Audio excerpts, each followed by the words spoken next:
안녕하십니까. 강지연입니다.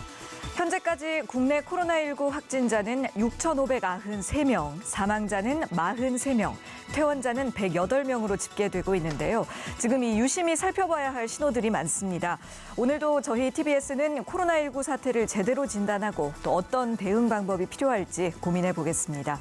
시민의 방송 TBS는 매일 아침 9시부터 9시 50분까지 TV와 유튜브를 통해 코로나19 특집 생방송을 진행하고 있습니다.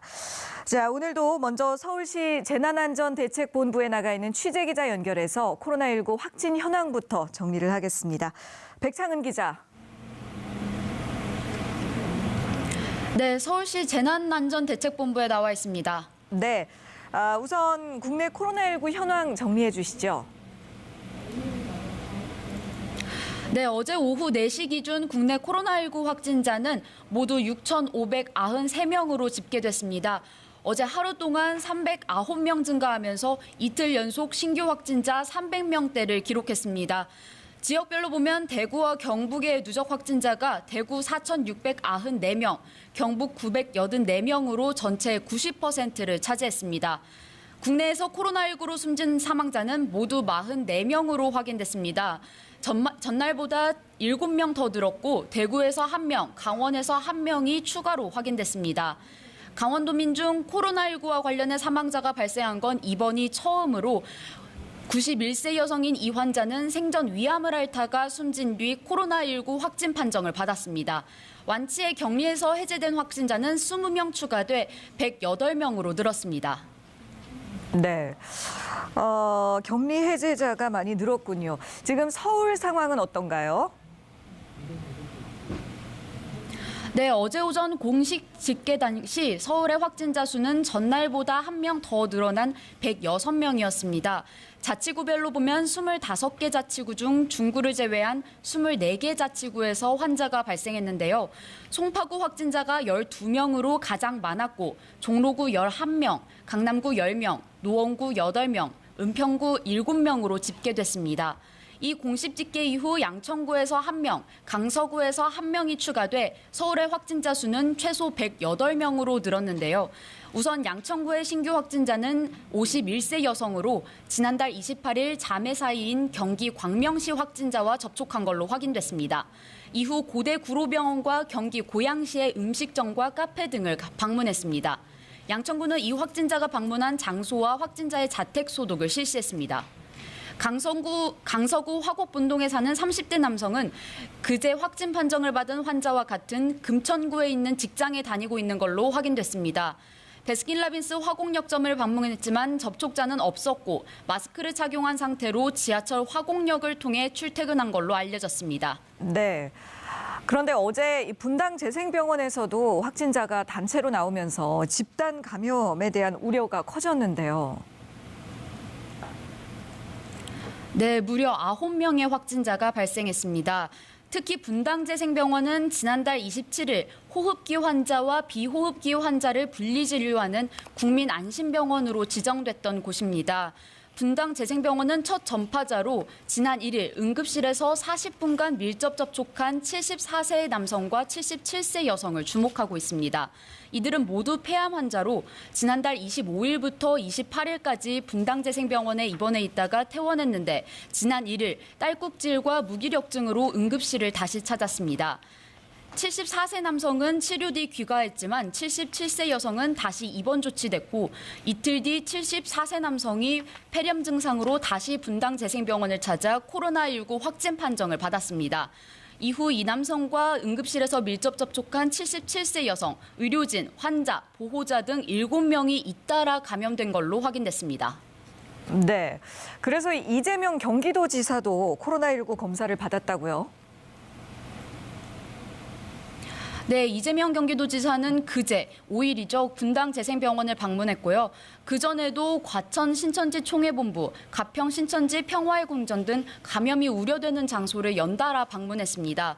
이런 가운데 이 지사가 어제 오후부터 콧물 증세와 후두 통증이 있어 코로나19 검사를 받았는데요. 오늘 새벽 검사 결과 음성 판정을 받았습니다.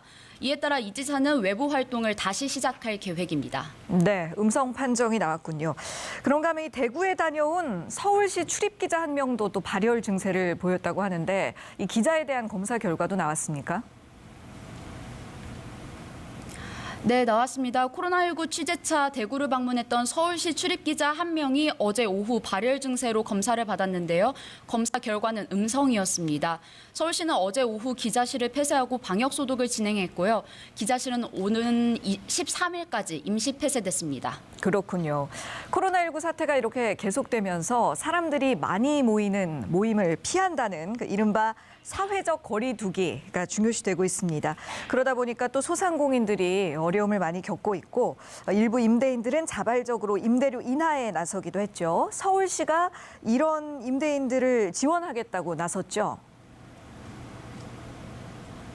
네, 어제 서울시의회는 임시회를 열어 상가 임차인 보호를 위한 조례 일부 개정 조례안을 가결했는데요. 코로나19로 어려워진 소상공인을 위해 자발적으로 임대료를 인하하는 이른바 착한 임대인 운동을 확산시키기 위한 것으로 재난이 발생했을 때 임대료 인하에 나서는 임대인을 지원할 수 있는 근거 규정을 담았습니다.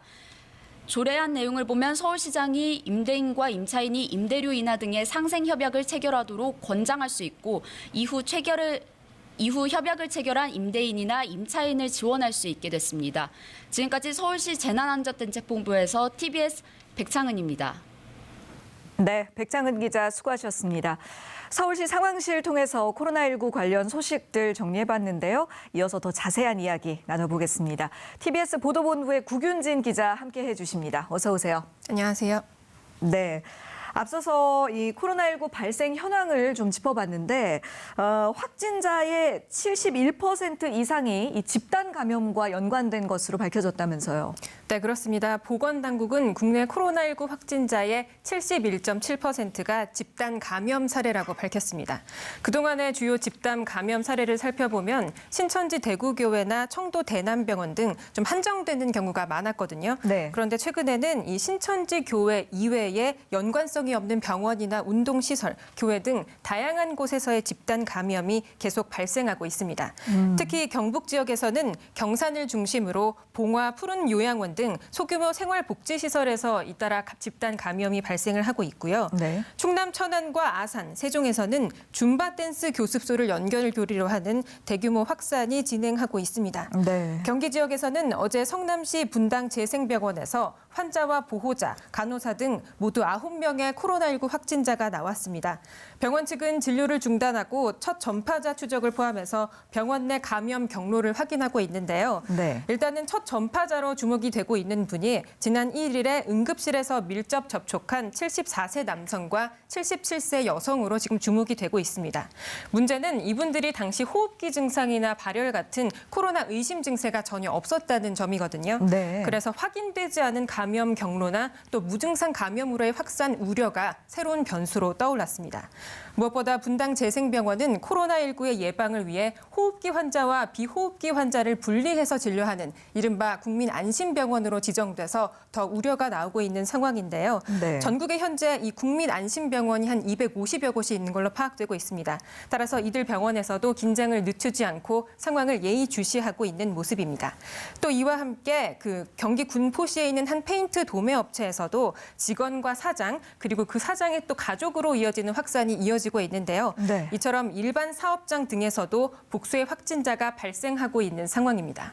네, 이런 사례들을 살펴볼수록 이제는 어디서 옮았는지 정확히 알 수가 없는 그런 경우들이 증가하는 추세라서 어디를 가든 더 조심해야 되는 상황이 되는 것 같아요. 네, 맞습니다. 정부 관계 당국은 지금은 모든 가능성에 대비하고 또 자금 위험 요소도 결코 가볍게 여겨서는 안 된다고 강조를 했는데요. 네. 그러면서 각 지방자치단체들에게 지역 내에 있는 집단 감염 시설의 우려가 있는 집단 이용 시설과 상시 연락 체계망을 구축하고 또 역학조사와 방역조사에 만반의 철저를 기하라고 당부했습니다. 특히 최근 감염자가 속출하고 있는 노래방과 PC방 등 유흥업소에 대한 그 조치도 강조를 했는데요. 네. 노래방이나 PC방 같은 경우에는 비누나 손 소독제 등을 충분히 비치하고 또 이용자들의 손이 많이 가는 곳이 뭐 노래방 마이크나 마우스 패드, 키보드 패드가 있지 않습니까? 그렇죠. 이런 곳을 중심으로 철저하게 소독하고 시설 내 환기에 만반의 그 철저를 기해 달라고 당부를 했습니다. 또 앞으로 앞으로는 취약계층이 많은 시설에서는 환자가 생길 경우에 그 병원을 아예 집단적으로 격리하는 코호트 격리 조치가 좀 적지 않게 이루어질 것으로 보이고요. 네. 무엇보다 개개인선에서는 가능한 모든 모임과 외출을 자제하고 특히 많은 사람이 모이는 닫힌 공간에는 최대한 가지 않는 것이 상책이겠습니다. 네. 자, 이번에는 신천지 관련한 이야기 좀 나눠볼까 하는데요. 정부가 신천지에 대해서 구상권, 그러니까 신천지 측이 이 방역 조치를 의도적으로 방해한 사실이 드러난다면 정부가 예산을 들여서 쓴 방역 비용을 신천지가 대신 물도록 하겠다. 뭐 이런 여러 가지 조치들을 검토하기로 했다고요. 예, 맞습니다. 이 같은 존치는 신천지가 정부 측에 제공했던 그 기존의 명단이 좀 허점이 있고 은폐 축소됐다는 지적이랑 제보가 제기되면서 정부가 보다 강력한 대책 마련에 착수를 한 것으로 보이는데요. 네. 앞서 지난 5일이었습니다. 경기 과천에 있는 신천지 본부를 정부가 행정조사를 해서 신천지 신도와 교육생들의 명단, 또 예배일 출석 기록, 또 신천지가 보유한 모든 시설 현황 등을 확보하고 있습니다. 네. 정부는 이런 확보 과정에서 신천지 측의 어떤 명백한 고의나 또 좀 숨기려고 했다는 어떤 중대한 과실이 확인될 경우에는 구상권을 포함한 모든 조치를 검토할 것이라고 밝혔는데요. 한편 서울시는 오는 13일 다음 주 금요일입니다. 신천지에 있는 서울 법인의 허가를 취소하기 위한 청문을 진행하기로 했습니다. 네. 당장 신천지 대구교회 교인 중에서 증상이 없는 교인들에 대한 자가격리 해제가 내일부터 시작이 되잖아요. 이 부분에 대해서 정부와 대구시가 충돌을 하고 있다던데 이건 또 무슨 내용입니까? 예, 맞습니다. 바로 내일부터입니다. 대구 지역에서 자가격리 중이던 신천지 교회 교인 중에 코로나19로 의심할 만한 증상이 없는, 그러니까 무증상인 그 사람들에 대해서는 내일부터 격리 상태가 해제되게 됩니다. 네. 정부는 현재 대구시에 있는 그 신천지 교인들의 자가격리 기간이 내일이 되면 3주째가 되는 시점이라면서 보통 격리 3주째가 되는 시점에서는 모든 무증상자가 자동으로 격리 해제된다면서 이 같은 이유를 밝혔는데요. 네. 일단은 신천지 신도에 대한 남은 검사는 계속 하되 내일을 기점으로 발열이나 기침, 인후통 같은 증상이 나타나지 않으면 추가 검사 없이 격리를 일단락한다는 내용입니다. 다만 이 격리자들 그 각자 스스로 격리를 그 통보받은 날짜가 다르기 때문에 격리에서 해제되는 시점도 개별적으로 달라질 것으로 보이고요. 어쨌든 방역 당국은 임상학적 특성 그리고 잠복기 등을 고려해서 격리 해제 시점을 정했다라고 밝히고는 있지만 일각에서는 일상으로 돌아온 교민들이 다시 또 모이다 보면 또 다른 감염이나 뭐 확산의 우려가 나오는 것 아니냐는 비판도 나오고 있습니다. 네. 이에 대해 특히 관할 광역시인 대구시의 경우에는 지금 상황이 매우 특수하다 보니까 이 교인들의 자가격리 해제에는 앞서서 반드시 검사를 한 번 더 해서 음성이 나올 경우에만 해제를 시키는 게 맞지 않겠냐라고 정부랑 조금 대립각을 벌이기도 했는데요. 네네. 다만 어제가 이제 대구에 있는 그 모든 신천지 교인의 한 90% 정도에 대한 검사가 진행이 완료된 것으로 파악되는 만큼 네. 앞으로 또 다른 어떤 갈등이나 충돌은 없을 것으로 보입니다. 네. 이런 가운데 신천지가 코로나19 극복을 돕겠다면서 대구 사회복지 공동모금회에 120억 원을 기부를 했었는데 이 돈이 아예 거부가 됐다고요? 그렇습니다. 지금 신천지 측이 전국적으로 비난을 받고 있는 걸 좀 피하고자 어쨌든 기부를 했는데 네. 좀 보기 좋게 거절을 당한 상황입니다. 앞서 신천지는 지난 5일 오전입니다. 사랑의 열매 사회복지 공동모금회 중앙회와 대구지회에 각각 20억, 100억 원씩 총 120억 원을 지급했습니다. 이에 대해 권영진 대구시장은 어쨌든 대구지회로 들어온 이 100억 원에 대해서 좀 거부를 했는데요. 네. 신천지 측이 협조할 거는 뭐 돈 같은 이런 명목상의 지원이 아니라 이 전수조사에 좀 빠르게 협조를 해달라 이러면서 주장을 좀 강력히 했고요. 또 사랑의 열매 측도 모금의 중앙회에 들어온 20억 원을 아예 받지 않겠다고 고사를 했습니다. 행정상으로는 이게 사전적으로 협의 과정 없이 거액의 돈이 들어와서 조금 부담스럽다라는 입장이기도 했지만 네. 반환 결정의 핵심 이유는 어쨌든 지금 국민 정서가 신천지에 대해서 매우 좋지 않잖아요. 그렇죠. 이런 부분을 고려해서 이 기부금을 만약에 받았다가 나중에 뭐 책임 문제 등을 좀 또 고려할 수 있기 때문에 이런 부분을 좀 상당히 이제 반영한 것으로 풀이됩니다. 네, 그렇죠. 아무래도 뭐 여론상의 이유가 크지 않겠습니까? 자, 이번에는 마스크 얘기로 넘어가겠습니다.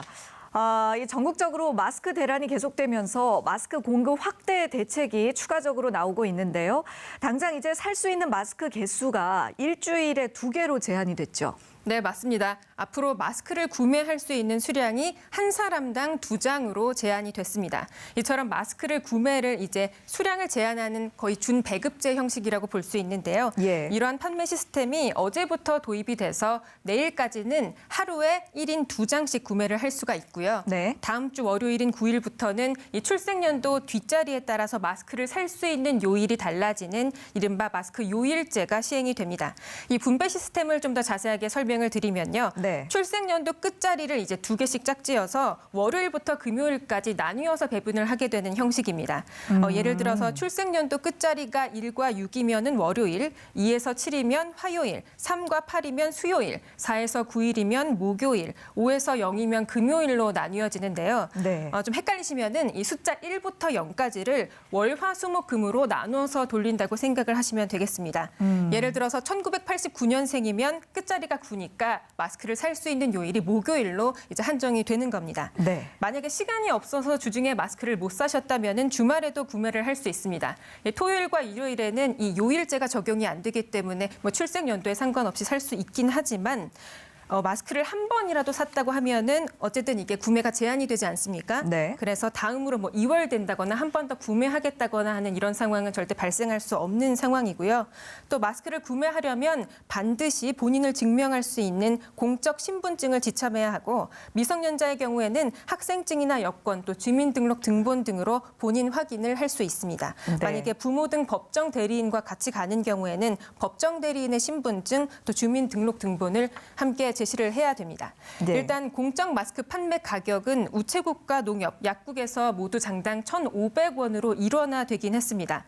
당장 전국에 2만 3천여 개의 약국들이 있는데요. 이곳에서는 어제부터 구매자의 신분을 확인하고 또 이제 중복으로 살 수 없도록 하는 판매 이력 시스템이 도입이 됐습니다.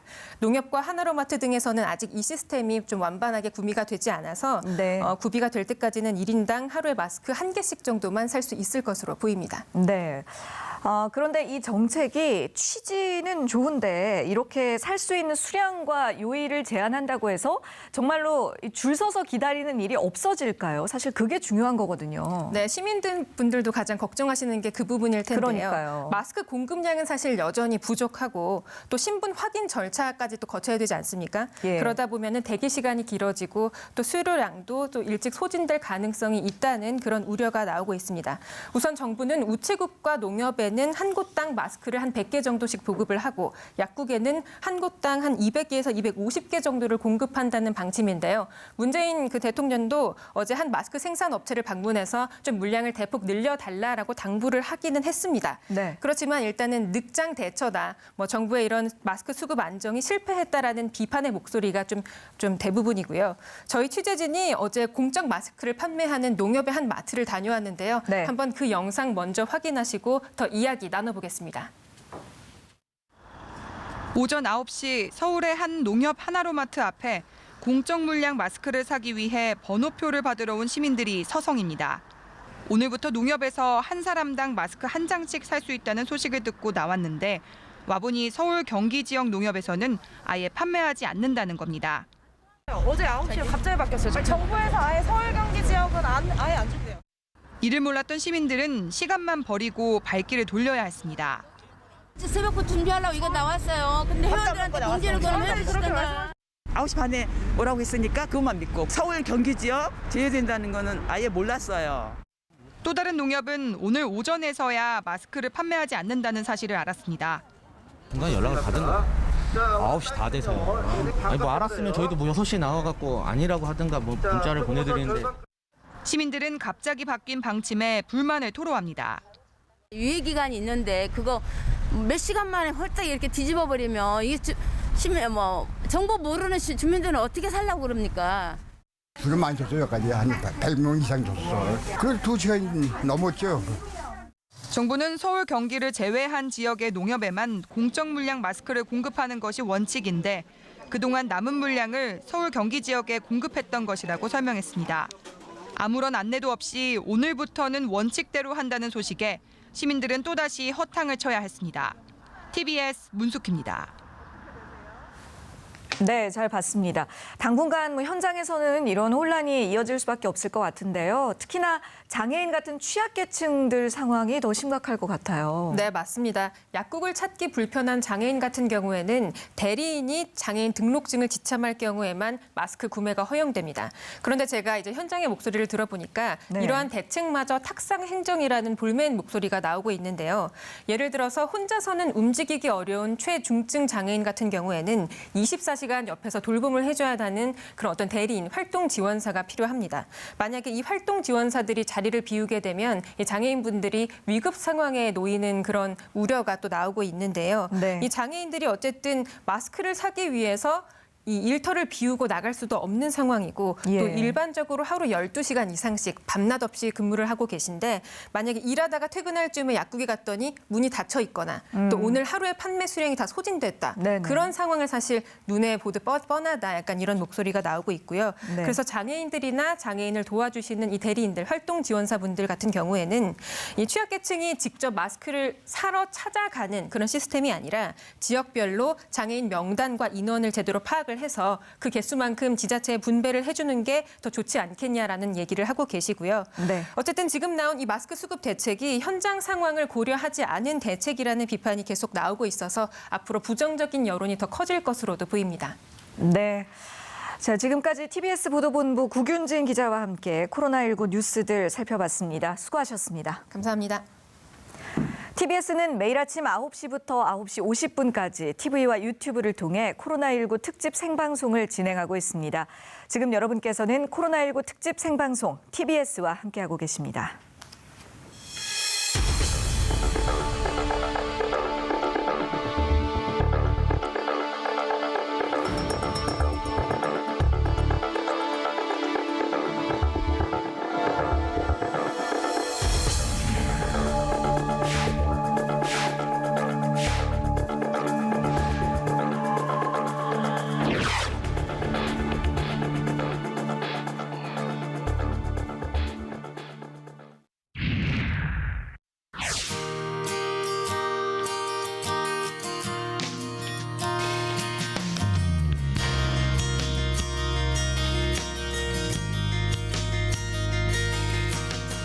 뭐 하나도 안 무섭다고 하면 거짓말이겠지만 또 아무래도 또 의사로서 국가적 비상사태에 소임을 다 해야 될 것 같아서 이제 또 대구로 가야 된다면 가는 게 맞다고 생각합니다.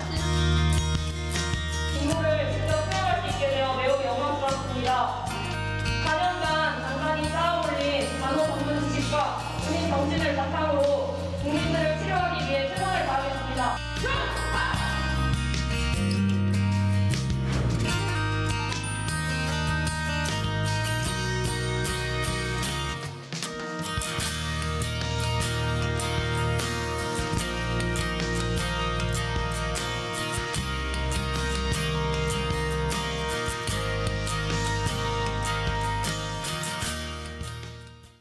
네. TBS 코로나19 특집 생방송 시청하고 계십니다. 오늘도 전문가분들 모시고 이 사태를 제대로 진단하고 또 위기를 극복할 대응 방법들 논의를 해보겠는데요. 오늘은 최윤호 내과 전문의 나와주셨습니다. 안녕하십니까? 안녕하십니까? 그리고 지식 큐레이터 강양구 과학 전문 기자도 자리하셨습니다. 어서 오십시오. 네, 안녕하십니까? 자, 오늘이 코로나19 첫 국내 확진자가 발생한 지 47일째 되는 날입니다. 이번 한 주 동안의 국내 코로나19 확진자 추세부터 좀 살펴보면 좋겠는데요. 확진자 수가 6천 명을 넘었고 또 사망자 수도 계속 늘고 있긴 합니다만 이전과는 양상이 좀 달라진 것 같거든요. 뭐 좀 희망적으로 볼 수 있는 부분이 생겼나요? 네, 이제 가장 두드러지게 나타나는 점은 이 확진자 증가세가 약간 주춤하는 듯한 분위기를 예. 보이는 것 같습니다. 그래서 일각에서는 이제 900명대 정점을 찍은 다음에 500명대를 600명대, 700명대를 유지하다가 지금은 400명대, 500명대로 지금 꺾이고 있는 상황이거든요. 네. 예, 그렇기 때문에 이번 주말이 지나면은 좀 더 확진자 숫자가 줄어들 가능성이 충분히 있고요. 그런 것들을 보면은 지금 뭔가 변곡점을 지난 것이 아닌가라고 조심스럽게 전망할 수 있을 것 같습니다. 또 한 가지 추가할 점은 이 대구 경북 지역이 여전히 전체 확진자 수에서 차지하는 비중이 90%를 차지하고 있고 줄어들지 않고 있다는 거예요. 그렇죠. 그것은 어떤 의미냐면은 대구 경북 외에 다른 지역에서는 지금 대구 경북에 비할 만한 폭발적인 확산세가 나타나지 않고 있다는 거거든요. 네. 그래서 단계를 심각 단계로 격상한 다음에 방역 당국이 대구 경북에 총력을 다해서 막고 있는 방역 조치가 어느 정도 실효성이 있다라고 해석을 해도 될 것 같습니다. 네. 그리고 또 지금 한 가지 눈여겨볼 지점이 완치자 수가 한꺼번에 100명대를 넘어갔단 말이에요. 이건 어떻게 봐야 할까요? 네, 이제 완치자 수 같은 경우에는 다른 나라에 비해서 완치자 숫자의 증가세가 좀 너무 적지 않았나라고 많은 분들이 걱정을 하셨는데 제가 말씀을 드리면은 이 우리나라의 완치 기준이 다른 나라에 비해서 굉장히 높았습니다. 네. 예, 그렇기 때문에 다른 나라에서는 완치자 숫자가 계속 늘어나는데도 우리나라의 완치자 숫자가 늘지 않는 경향이 있었는데요. 최근에 정부가 이 완치자 숫자에 대한 기준을 약간 완화시켰어요. 기준을 완화한 대신에 완치하고 나서도 2주간의 자가격리를 하는 것으로 바꿨기 때문에 네. 이제 앞으로도 완치자 숫자가 굉장히 늘어날 가능성이 있고요. 또 다른 하나는 이 폭발적으로 확진자 숫자가 늘어난 시점부터 지금 한 2주 정도가 지났습니다. 예. 그렇기 때문에 2주에서 3주 정도가 지났기 때문에 그렇게 폭발적으로 확진을 받아가지고 여러 가지 병원에서 진료를 받았던 분들이 지금 완치가 되어가지고 쏟아지는 또 시점이기 때문에 다음 주에 들어가면은 이번 주보다 완치자 숫자들이 훨씬 더 늘어나서 많은 국민들이 좀 긍정적인 신호로 받아들일 수 있으리라고 생각합니다. 예. 그런데 그럼에도 불구하고 중국이랑 비교했을 때 이 국내 완치율이 너무 낮은 게 아니냐, 뭐 치료 경과가 안 좋은 건 아니냐 우려하는 목소리들이 있는데 이 부분은 어떻게 보세요? 오히려 중국의 완치율이 너무 높은 게 전문가들이 약간 의구심을 가지고 있는 대목이에요. 그래요? 이제 가장 결정적인 이유는 무엇이냐면 아까도 말씀드렸지만은 우리나라가 굉장히 엄격한 완치 기준을 두는 반면에 중국에서는 상태가 어느 정도 호전이 되면은 집으로 돌려보내서 관리를 크게 하지 않는 상황이거든요. 그렇기 때문에 몸속에 남아있는 미량의 바이러스가 다시 증식이 되어가지고 상태가 악화되어서 사망까지 이르는 사례가 중국에서 있었거든요. 네. 그렇기 때문에 다른 나라에 비해서 우리나라의 이 완치자 숫자의 비율이 적은 것에 대해서는 오히려 더 철저하게 이 진료를 해서 내보내고 있다는 차원에서 이해를 하셔야지 네. 너무 걱정하실 필요는 없다라고 생각합니다. 네, 잘 알겠습니다. 그리고 이 현재 대부분의 환자들이 경증 환자라고는 하지만 이 경증 환자들도 또 중증으로 악화가 될 가능성도 있지 않습니까? 그렇게 됐을 때 지금 병상 문제가 더 심각해지지는 않을지, 특히 대구 지역에서요. 그리고 이렇게 중증으로 악화되지 않도록 경증 환자의 경우에 어떤 치료들이 필요할지 의견 여쭙겠습니다. 일단 이 코로나19 치료제가 지금 정확하게 정립된 치료제는 없습니다. 경증 환자 같은 경우는 대증 치료에 국한이 되어 있고요. 중증 환자 같은 경우는 뭐 항바이러스제 투약이라든지 그 스테로이드, 면역 글로불린 같은 그런 약제를 투여하게 되겠습니다. 네. 경증 그 환자에서 그 중증 환자로 이제 이완되는 것을 막기 위해서는 개인의 어떤 그런 노력들도 필요할 것 같은데요. 면역 증진을 위한 어떤 그런 자가적인 그런 노력들이 필요하겠습니다. 네. 다음 내용들에 대해서는 우선 잠시 뒤에 더 이어가 보도록 하겠고요. 이번 코로나19 사태에서 가장 많은 환자들이 나오고 있는 곳이죠. 대구 상황 어떤지 알아보고 가겠습니다. 지금 대구 지역의 기자와 화상 연결이 돼 있거든요. 안녕하세요, 기자님. 예, 안녕하십니까. 네. 자, 오늘이면 대구 신천지 교인들에 대한 코로나19 검사가 대부분 끝이 납니다. 현재까지 결과는 어떤가요? 네, 그 현재까지 어제 0시 기준으로 대구 지역 확진자가 4,600여 명이었습니다. 이 가운데 지금 그 신천지 대구교회 신자들에 대한 검사가 90%가량 진행이 됐고요. 약 1,700여 명 정도가 남았는데 이 검사가 실제 검체 채취까지 진행이 됐지만 이 복지부 시스템에 입력하는 것이 조금 늦어져서 그 검사 완료 숫자가 조금 그 실제보다는 적게 입력된 걸 고려하면 오늘 중으로는 신천지 대구교회 그 교인들에 대한 검사는 모두 완료가 될 것으로 보고 있습니다. 예. 대구의 경우는 워낙 환자 수가 많다 보니까 뭐 병상 문제라던가 의료 인력 부족 문제라던가 계속적으로 제기가 되고 있지 않습니까? 또 이 생활치료센터 입소를 거부하는 확진자가 있다. 뭐 이런 소문도 들리는데 어떻게 관리가 잘 되고 있는 겁니까? 네, 일단 병상 숫자를 좀 살펴보면 대구 경북 지역에서 나온 확진자들 가운데 대구 지역에 1,700여 명은 지금 병상에서 입원 치료를 받고 있습니다. 경북 지역의 경우에는 확진자가 900여 명 가운데 한 약 600여 명 정도가 병상에서 치료를 받고 있는데 정부의 지침이 변경된 이후에 확보했던 생활치료센터, 지금 생활치료센터 입소자가 대구의 경우에는 어제까지 합쳐서 900여 명이 입소를 했고요.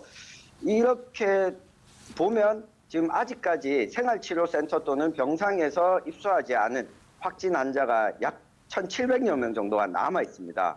이들이 현재까지도 자가격리 중인데 생활치료센터와 병상 확보가 아직까지 좀 시급한 문제가 아닐까 싶고요.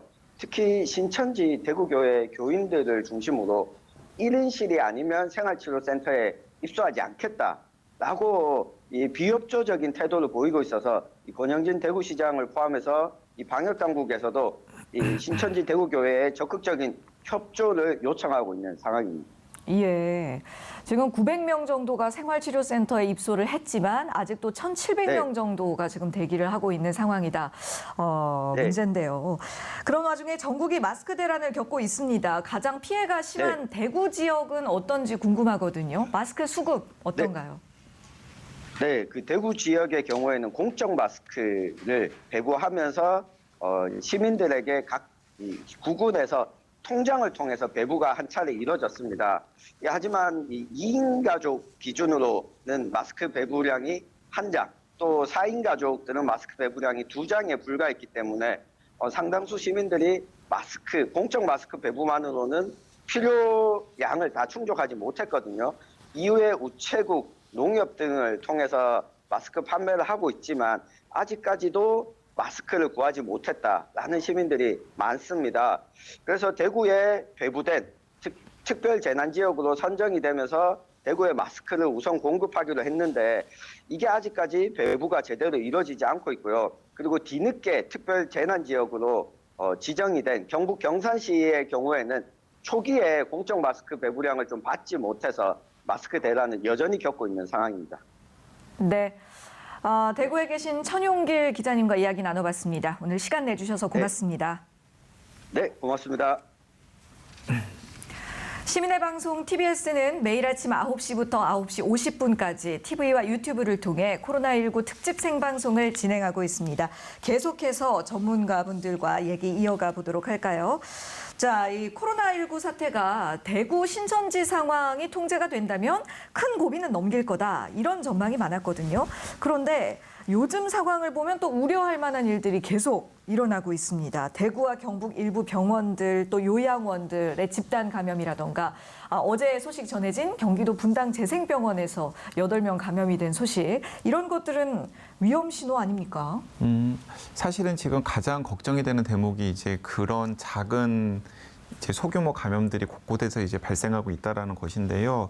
뭐 이렇게 생각을 해보면 이제 예상은 되었던 상황입니다. 왜냐하면 대구 경북 지역을 중심으로 지난 2주, 3주간에 걸쳐서 굉장히 많은 대량 확진자들이 나왔고 그 대량 확진자들이 분명히 지역사회에서 2차나 3차 감염을 일으켰을 테고 그 2차나 3차 감염의 후폭풍이 여기저기서 나타날 것이라고 방역당국이 예측을 했었는데 그 후폭풍이 나타나는 곳에 가장 취약한 곳들이 바로 지금 확진자들이 많이 나오고 있는 병원이라든가 요양원들이라고 예상을 했었거든요. 네. 근데 아니나 다를까 이제 그런 곳에서 이제 확산의 고리들이 나오는데 뭐 한 가지 다행스러운 대목은 그럼에도 불구하고 대구 신천지교회나 혹은 청도 대남병원 같은 굉장히 파장력이 큰 대량 감염 사태는 아직까지 나오지 않고 있다는 것.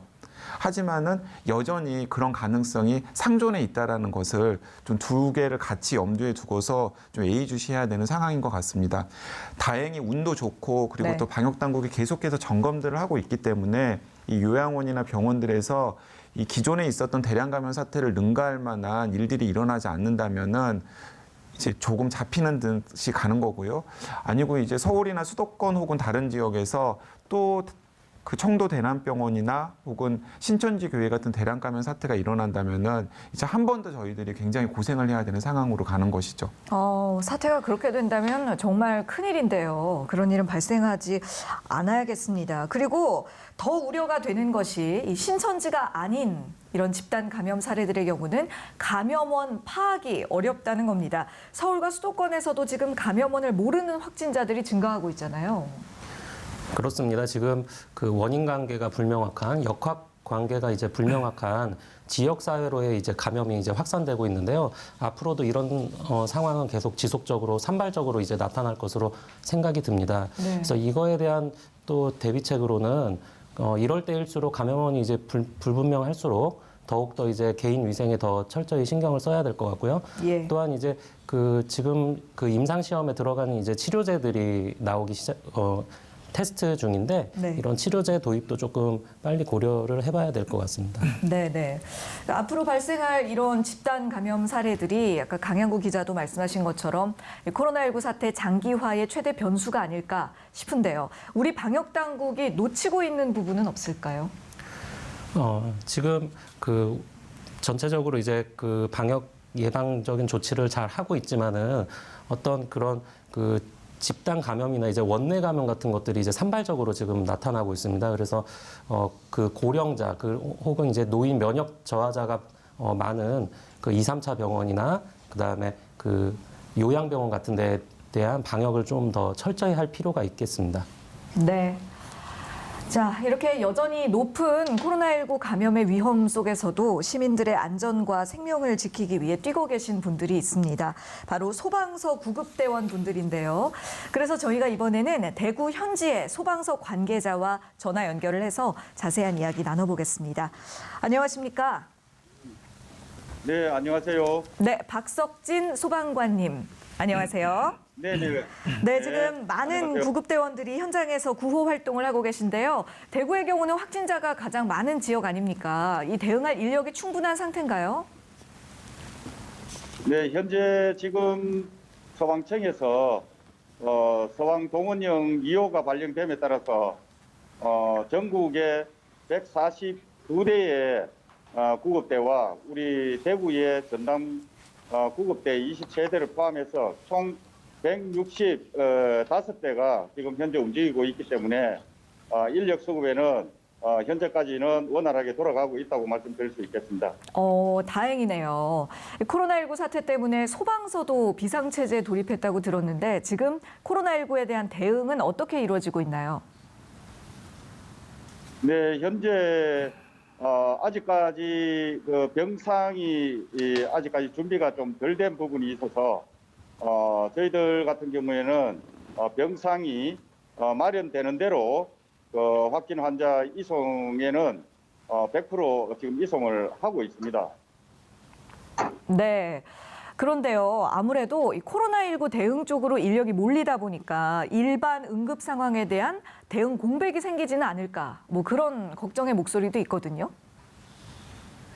네, 처음에 그 2월 18일 날 31번째 그 확진 환자가 나오면서 이 확진 환자가 대형 병원 응급실을 방문을 하고 해서 그 당시는 대형 병원의 응급실이 좀 폐쇄가 되고 이런 문제가 있었습니다만은 지금 현재는 응급실 폐쇄 그런 문제가 없기 때문에 또 우리 대구에 일반 환자 응급 환자들을 위한 구급차가 36대가 움직이고 있기 때문에 지금은 큰 무리 없이 돌아가고 있다고 말씀드릴 수 있겠습니다. 네. 그래도 코로나19 관련 구조 활동 하시면서 뭐 고충이라던가 어려운 점도 분명 있으실 것 같아요. 뭐 필요한 물품이라든지 어떤 것들이 있을까요?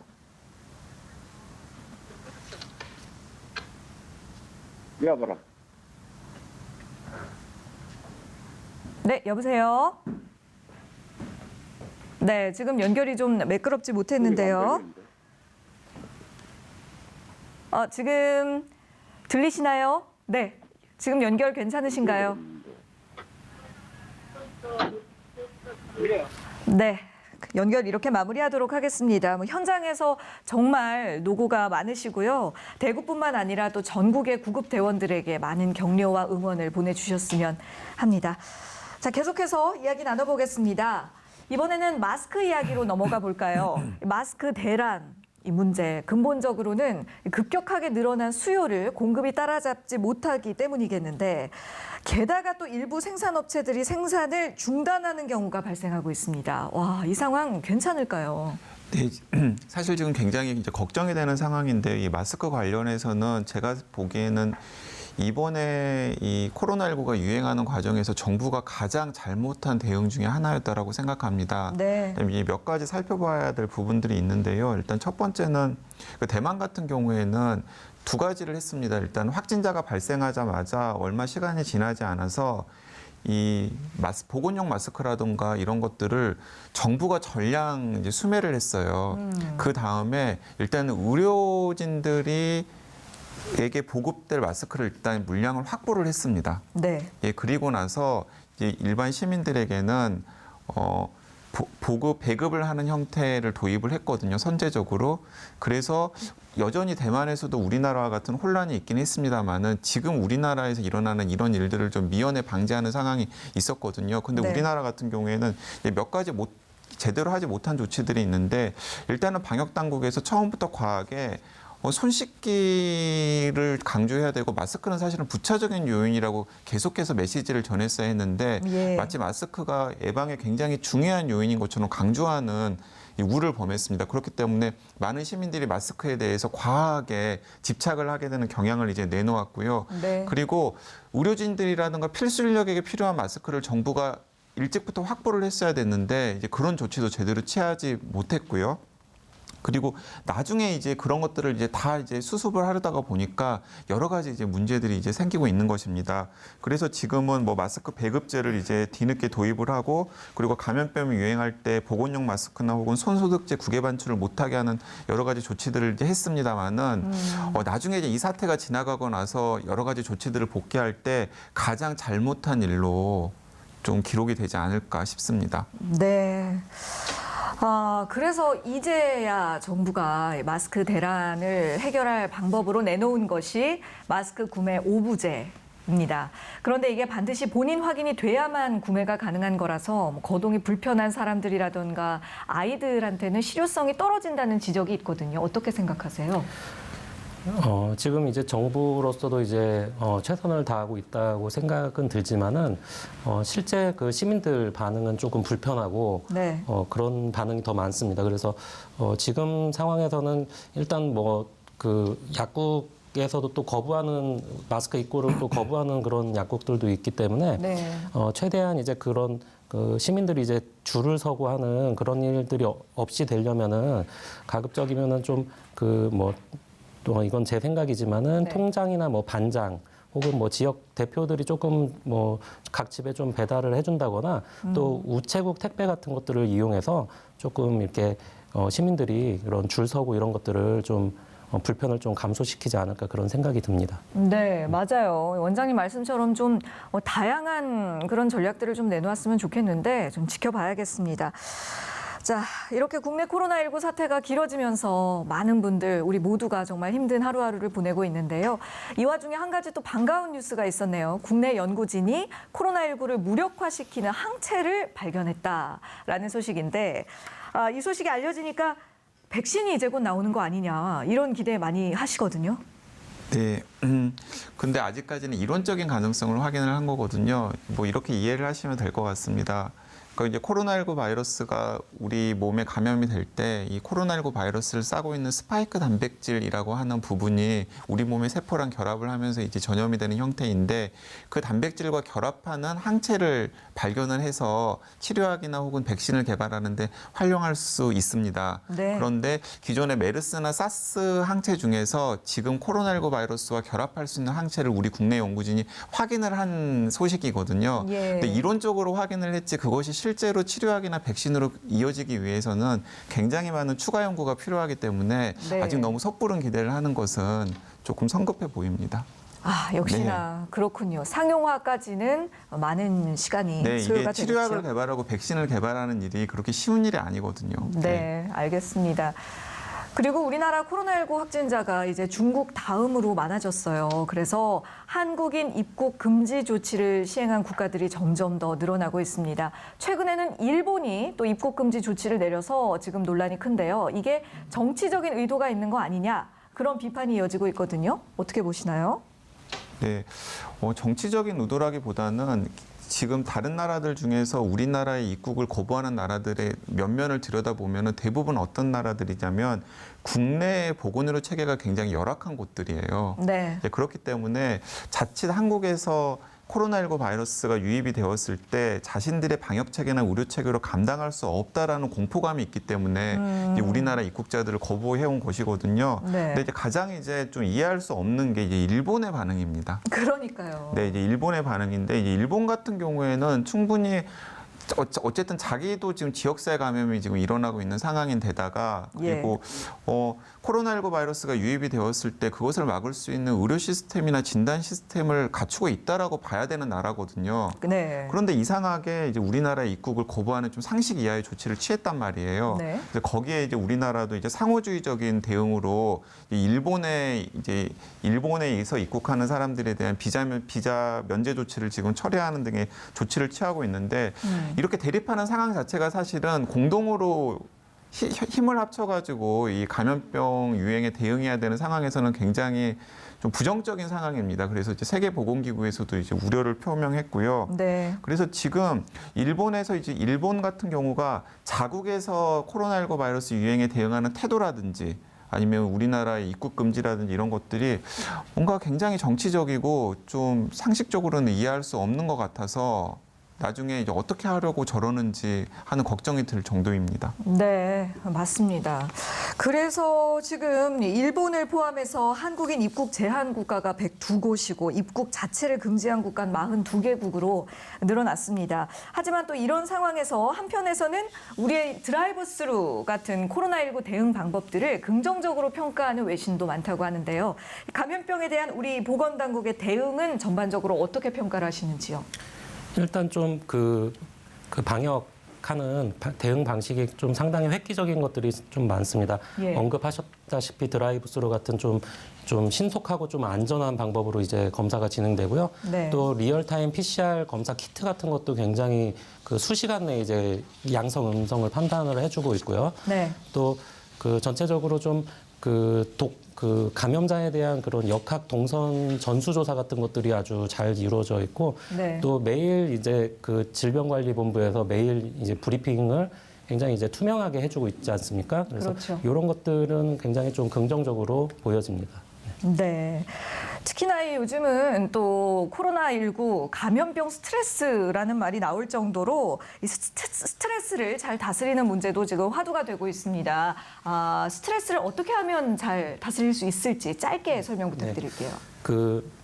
지금 이제 실내에 이제 계속 갇혀 있다 보면은 시민들의 이제 피로도가 올라가고 이제 스트레스가 올라가게 되겠습니다. 네. 이럴 때일수록 좀 불안한 마음가짐을 최대한 좀 이완을 하고요. 가벼운 스트레칭이나 또는 명상 같은 것을 통해서 조금 이제 스트레스를 좀 이완하는 그런 자가적인 방법을 좀 해보시는 게 좋을 것 같습니다. 네. 감사합니다. 지금까지 최윤호 내과 전문의 그리고 강양구 과학 전문 기자와 이야기 나눴습니다. 수고하셨습니다. 네, 감사합니다. 자, 저희가 오늘 준비한 내용은 여기까지입니다. 내일 이 시간에도 변함없이 찾아오겠습니다. 고맙습니다.